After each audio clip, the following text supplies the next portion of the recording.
كده نصفيه من الميه. نتكلم. نصفيه من الميه ونحطه في الميه الملح. بعد ما سلقناه طيبناه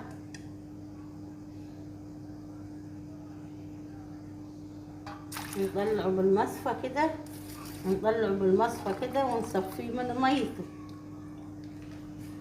ونروح حاطينه في الميه الملح. ميه حايقه عشان يبقى حايق وحلو.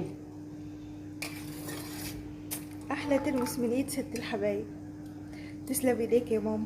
تسلمي لي يا رب.